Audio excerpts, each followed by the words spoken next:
Good evening. It's Tuesday, April 10th. I'm Patricia Vallone. Before we head to Annapolis, we begin tonight with news in the county.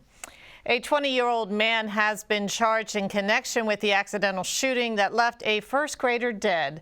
Police say Raymond Brown left a gun in the Spider-Man backpack where he lived with the family in the 6,000 block of Arbutus Lane in Clinton.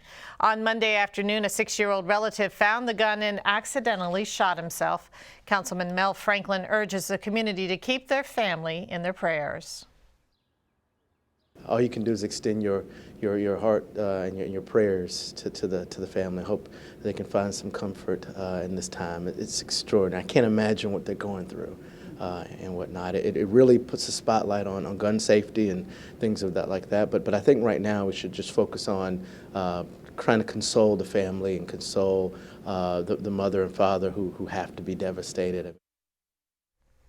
Raymond Brown is being held on a $45,000 bond. He's been charged with reckless endangerment and firearm access by a minor. According to officials, the child did not live in the home but would stay there after school until his parents came to pick him up. Well, county police identified the suspect killed in an officer-involved shooting Monday night in Landover. Authorities say an officer was patrolling the 8100 block of Sheriff Road about 7 o'clock when he noticed 3 suspicious people standing on a corner.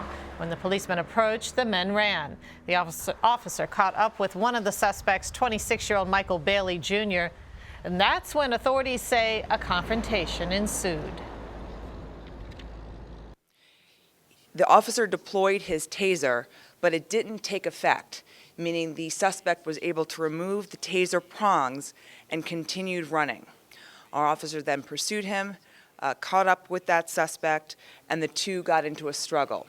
At that point, the officer noticed that the suspect reached for a silver handgun in his waistband. Our officer, fearing for his life, discharged his weapon twice, striking and killing the suspect. Investigators did find a loaded gun, a vial of what appears to be PCP, and a ski mask on the suspect. Today, our academy class did a search of where this incident took place. They were looking for any possible evidence connected to this investigation. They did find some of the officer's equipment at that scene, and we have photos available for you. The officer involved has been on the force for 3 years. Department officials have not released his name, but say he has been put on routine administrative leave pending the outcome of the investigation. Well, a judge declares a mistrial in the case of a woman charged in a chemical attack on a local family. Attorneys gave their opening statements Monday in the trial for 31-year-old Tamara Jackson of Greenbelt. Jackson is accused of being the mastermind behind an assault on a mother and a daughter in Oxon Hill in March 2010. Victims Katrina Watts and her young daughter Tania were left with chemical burns on parts of their bodies. After initially allowing Katrina Watts to sit in the courtroom before testifying, the judge today reversed his decision. A new trial date has been scheduled for May 1st.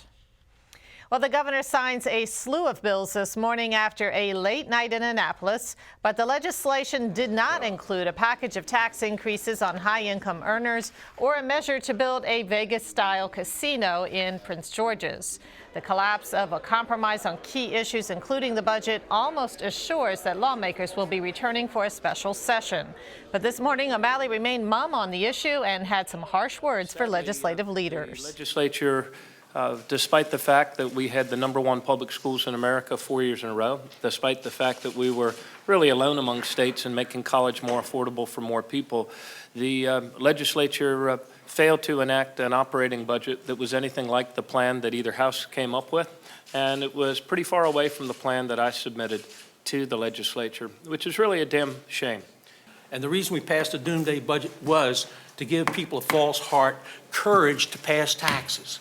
See, that's the reason we put that doomsday budget out there. If you don't have the chutzpah or the nerve or the guts or the gumption to pass taxes, that's what's going to happen, okay? And that's what happened. So now maybe those people who don't want to vote for revenues will say, we'll come together, we'll make it happen. And we'll fund education, we'll fund police, and nobody's going to get let down. We came up a little short at the end, but the effort from the people in the Maryland House of Delegates, each one of them can take great pride in the effort they made. And you can't vote on revenues. You know, I learned one thing when I played sports. If you don't have the ball, you can't score a touchdown. And if you don't have the revenue package, you can't make the vote on it. Maryland would be required to make more than $512 million in cuts to schools and state programs beginning July 1st. That would mean an additional $65 million shortfall in Prince George's, a reduction that would cause cuts to classrooms, libraries, and police. Montgomery County would lose more than $41 million. Well, many state lawmakers are concerned about what that budget delay could do to Maryland's economy. Senator Jim Rosapep says if the revenue package is not passed, the state's AAA bond rating could be endangered.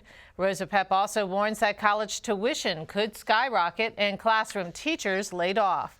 He says, quote, the legislature needs to come back into session immediately to pass the revenue package, which representatives of both houses have already agreed to. And you are watching CTV News. I'm Patricia Vallone.